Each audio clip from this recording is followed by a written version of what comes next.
السلام علیکم ناظرین، ہزارہ نیوز 24 کے ساتھ میں ہوں آپ کا میزبان اسنیل علی شاہ۔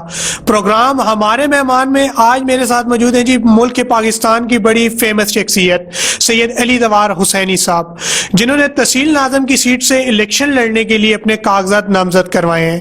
آئیے ان سے جانتے ہیں ان کے حالات زندگی کے بارے میں، ان سے یہ بھی جانتے ہیں یہ سیاست میں کیسے آئے، اور ان سے یہ بھی جانتے ہیں کہ یہ سپورٹ میں بھی کافی حد تک فیمس رہے ہیں، تو ان سے اس کہانی کے بارے میں بھی جانیں گے۔ تو آئیے آپ کو ملاتے ہیں سید علی دوار حسینی صاحب سے۔ السلام علیکم سر، کیا حال ہیں آپ کے؟ وعلیکم السلام جی، میں ٹھیک ٹھاک، اللہ پاک کی مہربانی ہے، شکر الحمدللہ۔ سر سب سے پہلے تو میں آپ کا شکریہ ادا کروں گا کہ آپ نے ہزارہ نیوز 24 کے لیے تھوڑا سا وقت نکالا۔ جی کوئی مسئلہ نہیں ہے، بلکہ آپ کی مہربانی، چینل کی مہربانی، ہزارہ نیوز کی مہربانی کہ وہ میرے پاس آئے ہیں اور انہوں نے موقع دیا کہ میں اپنے خیالات کا اظہار عوام کے سامنے کروں۔ اچھا جی، میرا آپ سے اگلا سوال یہ ہے کہ آپ نے اپنی ابتدائی تعلیم کہاں سے حاصل کی؟ ہاں، ابتدائی تعلیم اپنے گاؤں سے حاصل کی ہے، اور باقی کالج جو ڈگری کالج میں پڑھتا رہا ہوں، ہری پور ڈگری کالج ایک بڑا کالج تھا اس دور میں، اس میں مسلم اسٹوڈنٹ فیڈریشن کا صدر بھی تھا، اور اس کے بعد کمپیوٹر کا ڈیزائننگ کا ڈپلومہ بھی کیا تھا، وہ میں نے واہ کینٹ سے کیا تھا، کافی پہلے کیا تھا۔ تو یہ ابتدائی تعلیم ہے میری، پرائمری اسکول، ہائی اسکول، اور اس کے بعد کالج، ڈگری کالج ہری پور، اور اس کے بعد وہاں سے کمپوزنگ ڈیزائننگ میں ڈپلومہ کیا تھا۔ شاہ صاحب، سپورٹ کے حوالے سے آپ بتائیں کہ سپورٹ کے حوالے سے بھی آپ کا بڑا نام جو ہے سنا جاتا ہے، بولا جاتا ہے۔ سپورٹس کے حوالے سے تقریباً جتنے بھی بچے ہوتے ہیں، بچپن میں ہر بندے کو ہی شوق ہوتا ہے سپورٹس میں نا، کوئی کرکٹ کھیلتے ہیں، کوئی ہاکی کھیلتے ہیں، تو میری شروع سے یہی شوق تھی کہ کوئی ایسا کام کروں کہ جو مشکل ہو، جو ہر بندہ نہ کر سکے۔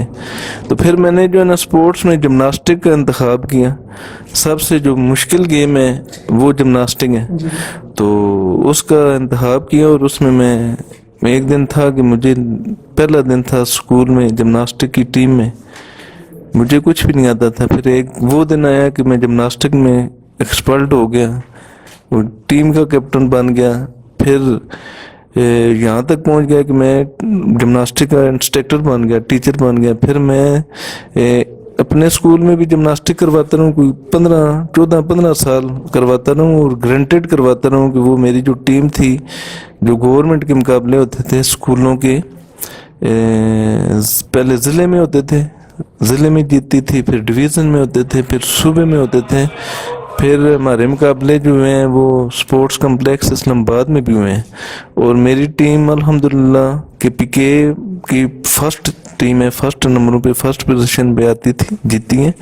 اور اس کے بعد جو سپورٹس ہے اس کو میں نے اتنا فروغ دیا ہے کہ یہ جو آرمی کا ادارہ ہے ہائی ٹیک، اس میں بھی میں انسٹرکٹر تھا، اب تو میرے جتنے اسٹوڈنٹ ہیں ہائی ٹیک والے وہ تو میجر تک اور کیپٹن تک پہنچ گئے ہیں آرمی میں۔ تو سپورٹس میں تو بلکہ آپ کے چینل کے ریفرنس سے سب کو پیغام دیتا ہوں، چاہے لڑکیاں ہیں یا لڑکے ہیں، سپورٹس بہت اچھی فیلڈ ہے، اور خاص طور پہ صحت کے لیے ہر بندے کو سپورٹس میں حصہ لینا چاہیے، عمر کا تعلق نہیں ہے، کیونکہ ڈاکٹر کہتے ہیں کہ واک کرنی چاہیے روزانہ 1 گھنٹہ 2 گھنٹے، لیکن جتنے بھی لوگ ہیں سپورٹس کی ایکٹیویٹیز میں آئیں، کیونکہ آج کل لوگ سپورٹس کی ایکٹیویٹیز میں بہت پیچھے جا رہے ہیں، کیبل اور موبائل انٹرنیٹ میں گھسے رہتے ہیں، جس میں ان کا دماغ بھی کمزور ہوتا ہے اور نظر بھی کمزور ہوتی ہے۔ تو سپورٹس میں وہ آئیں، چاہے جو گیم جس کو پسند ہے وہ کرے۔ مجھے تو جو گیمیں پسند تھیں، ٹف گیمیں پسند تھیں، فٹ بال میں کھیلتا رہوں بڑا اچھا، اور بڑا لمبا عرصہ ہاکی کھیلتا رہوں۔ شاہ صاحب، میرا اگلا سوال یہ ہے آپ سے کہ آپ کو سیاست میں آنے کا شوق کب اور کیسے پیدا ہوا، اور اس کے ساتھ یہ بھی بتائیں کہ آپ کے خاندان میں سے پہلے بھی کوئی سیاست سے منسلک ہے یا آپ پہلے واحد شخص ہیں جو سیاست میں آ رہے ہیں؟ حسنین صاحب بہت اچھا آپ نے سوال کیے۔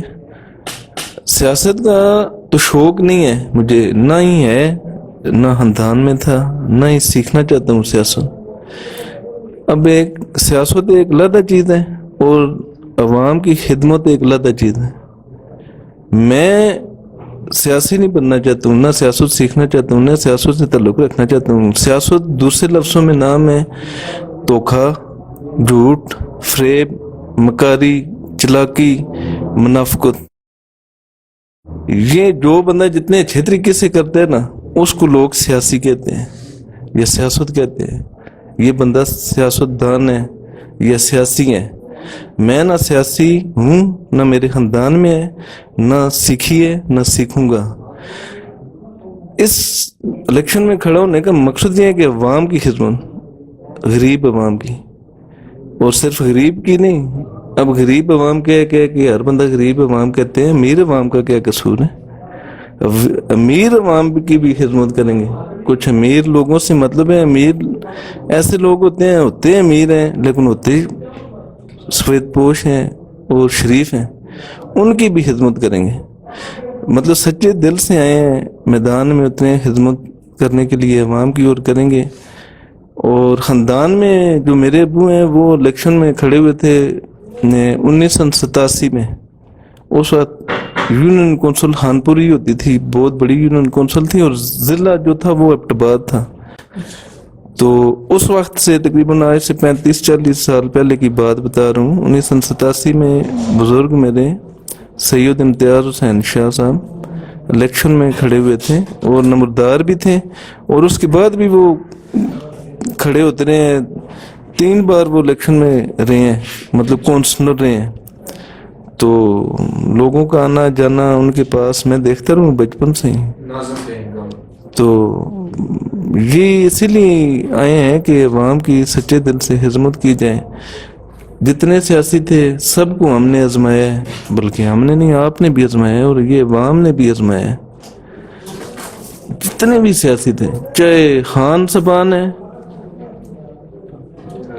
खान बलादरान है या राजे हैं, जितने भी राजे हैं, 2 ही ख़ानदान थे हमारे इधर तहसील खानपुर में या ज़िला हरीपुर में। वही बार बार आ रहे हैं। कभी वो पार्टियां बदलते हैं, कभी वो बंदे बदलते हैं, कभी वो चेहरे बदलते हैं, लेकिन पीछे से उनका एक ही मकसद है। वो मकसद क्या है कि अवाम को बेवकूफ़ बनाना। इलेक्शन आता है तो वो बाहर निकल आते हैं। अब मैं चैलेंज दे के कहता हूँ कि 2 महीने बाद ये नजर आए आपको तो मैं जुर्माना दूंगा। आगे फिर दूसरे इलेक्शन आने वाले हैं, तो वो ये इलेक्शन अब खत्म होने वाले होंगे तो 6 महीने पहले फिर बाहर आ जाएंगे। शाह साहब, मेरा अगला सवाल आपसे ये है कि जो पहले नुमाइंदे रह गुजरे हैं उनसे अवाम काफ़ी हद तक नाराज़ नज़र आती है, तो क्या आप इलेक्शन जीतने के बाद इनकी नाराज़गी को दूर करेंगे? देखें जी, अवाम तो हक़ाइक़ देखती है ना। ज़ाहिर है अवाम ने नाराज़ ही होना है इनसे। इन्होंने किया क्या है अवाम के लिए? ये भी कोरोना है तो इनको तो बहाना चाहिए था, और बड़ा इससे अच्छा क्या बहाना था? ये छुप गए हैं सारे। आप हो गया, मैं हो गया, इलाके के लोग अपने काम काज, गमियाँ शादियाँ, रस्म रवाज करते रहे ना। आपको और मुझे कोरोना ने कुछ नहीं कहा है, तो इनको अपनी ज़िंदगियाँ बहुत प्यारी हैं। अगर इनको इतनी अपनी ज़िंदगियाँ बहुत ही प्यारी हैं तो फिर ये अवाम से क्या निकालते हैं? देखे ना, हमें नहीं प्यारी है ज़िंदगी, तो ये तो कहते हैं हमने अवाम के लिए ज़िंदगी वफ्त की है। कैसी वफ्त की है कि एक छोटा सा ना नजर आने वाली चीज़ कोरोना, एक जरासीम से ये डर गए हैं और डर के छुप गए हैं। ये क्या अवाम की खिदमत करेंगे? हाथ नहीं मिलाते हैं लोगों से और इतने दूर फासले पे खड़े होते हैं। ये पूरा इलाका गवाह है। एक दिन भी मैंने मास्क नहीं पहना, एक दिन भी किसी को ये नहीं कहा कि तुम मुझे दिल लगा के ना मिलो या हाथ ना मिलाओ। ठीक है, वजह ये इस एंगल में बात ना जाए कि झाल होता है या मुझे पता नहीं है बीमारी का। सब कुछ पता है, लेकिन अल्लाह ताला पे भी तो भरोसा है ना। जिस बंदे को कोरोना नहीं लगता वो नहीं मरता है क्या? जिस बंदे ने जितनी जिंदगी है उसकी उतना उसने रहना है। मेरा फुल ईमान है इस चीज़ पे कि अल्लाह ताला ने एक वक्त मुकर्रर किया हुआ है। एक आने का वक्त है दुनिया में और एक जाने का है, वो अटल है। चाहे जो भी हो जाए इंसान ने जाना है, तो फिर ये कोरोना क्या है? ये तो इन लोगों ने तो अपनी नीयत जाहिर की है ना, कोरोना का बहाना किया और छुप गए। और बहुत ज़्यादा मेरे जैसे अवाम है जो रूटीन की ज़िंदगी गुजारते रहे, गमियाँ शादियाँ करते रहे, लोगों से प्यार करते हैं और मिलते रहे, कुछ भी नहीं हुआ किसी को। अच्छा शाह साहब, मेरा आखिरी सवाल आपसे ये है कि जिस तरह अभी आप कंपेन कर रहे हैं इलेक्शन के हवाले से, तो काफ़ी लोग जो हैं वो आपके साथ शमूलियत कर रहे हैं, इंशाल्लाह नज़र आ रही है कि आप जीत रहे हैं। तो जीतने के बाद आप सबसे पहले तरजीह बुनियादों पर अवाम के क्या काम करेंगे? सबसे पहले तो अगर सबसे पहले जो है ना, वो तो मैं अवाम का शुक्रिया अदा करूँगा और उन्हें यहाँ बुला के नहीं, उनके घर घर जाके उनका शुक्रिया अदा करूँगा। अब जो इलेक्शन है कोई 150-200 गाँव बनते हैं ना, हर बंदे के पास पहुँच भी नहीं सकता, घर घर जा नहीं सकता, लेकिन इलेक्शन के बाद घर घर जाऊँगा, सबसे पहले उनका शुक्रिया अदा करूँगा। हाँ, मेरा एक और पैगाम भी है कि जिस बंदे के पास मैं नहीं पहुँच सकता अभी, तो उसने बुरा नहीं मानना है, टाइम कम है, आप समझते हैं बहुत अच्छी तरह, तो फिलहाल आपकी मुझे ज़रूरत है, आपने मुझे सपोर्ट देनी है, सपोर्ट करनी है, फुल हमायत भी करनी है, वोट देना भी है, मांगना भी है। अच्छा अली भाई, आप हमें ये बताएं कि आपको जो इंतखाबी निशान मिला है, घड़ी मिला है, मेरा फेवरेट निशान है, वैसे घड़ी बड़ी प्यारी होती है, तो आप बाकी जो निशानात मिले हैं और दूसरे जो हैं नुमाइंदगान उनको, तो उस पर ज़रा रोशनी डालें, आपको घड़ी कैसे मिल गई, उन्हें कैसे वो चीज़ें मिल गई? ये अल्लाह ताला का बहुत बड़ा एहसान है, मेहरबानी है। अल्लाह ताला से रिक्वेस्ट है कि ए सोने अल्लाह, करीम अल्लाह, मां निशान सोना दियो। तो अल्लाह पाक ने मुझे बहुत प्यारा निशान दिए हैं। अब किसी को लोटा दे दिए, किसी को चमचा दे दिए, किसी को खर्चा दे दिए, और किसी को वो एक बंदे को पेड़ भी मिली है, और किसी को गाय मिल गई है, किसी को पता नहीं क्या मूली, गाजर, केला, कैसे कैसे निशान मिले। तो शुक्र अल्हम्दुलिल्लाह कि अल्लाह ताला ने मुझे बहुत अच्छा निशान दिया है, घड़ी। और ये घड़ी जो है इसमें 12 भी हैं, 5 भी हैं, और एक घड़ी वक्त दसनी है, टाइम दसनी है। एक घड़ी अल्लाह पाक असा निशान ता देता है कि ये अवाम ना निशान है, हर बच्चे नहीं, हर लड़की नहीं, हर औरत नहीं, हर मर्द नहीं, जरूरत है घड़ी उसनी बावां नाल बद्धी है। तो ये अल्लाह पाक दसा कि हुण टाइम तुसां लोकां ना आ गए, ये गरीब लोगों ना टाइम आ गए, शरीफ अमीर लोगों ना टाइम आ गए, इन्हां सारे लोगों ना टाइम खत्म हो गए। इस घड़ी विच हिकमत है, तो ये घड़ी नमाज ना टाइम भी दसनी है, ये घड़ी रोज़ा रखने ना टाइम भी दसनी है, तो रोज़ा खोलने ना भी दसनी है, तो रमज़ान में बंदा घड़ियाँ भी तकना है। इस वास्ते तुसी सारे इस घड़ी ना ख्याल रखो, तो बड़ा सोहना निशान है, सारे तो सोहना निशान है। तो बाकी तुसी तक नो निशान के जे मिले, तो मेरी गवर्नमेंट अगे रिक्वेस्ट है, गवर्नमेंट पाकिस्तान अगे कि मेहरबानी करके निशान सोने दिया करो, लोगों की बेइज्जती होनी है पूरी जिंदगी से ना पक विनना है। वो एक बंदा है तो उस हूं तक पूरा ग्रां पुरुष ही प्यार ने उस चंगा गवर्नमेंट निशान देते हैं कि जड़े ना वो लोगों ने ना पक चुन सुन किसे जग ते मगा ते प्याली ते गां ते बकरी, तो जिस बंदे ते भेड़ मिली तो इलेक्शन जो नस गए। नाजरीन, आज के प्रोग्राम में बस इतना ही। एक नए मेहमान के साथ, एक नई सियासी शख्सियत के साथ फिर आपकी खिदमत में हाजिर होंगे। तब तक के लिए दीजिए इजाजत। अपने मेजबान, अपने होस्ट, अपने दोस्त इस्नाइन अली शाह को अल्लाह हाफिज, फी ईमान अल्लाह।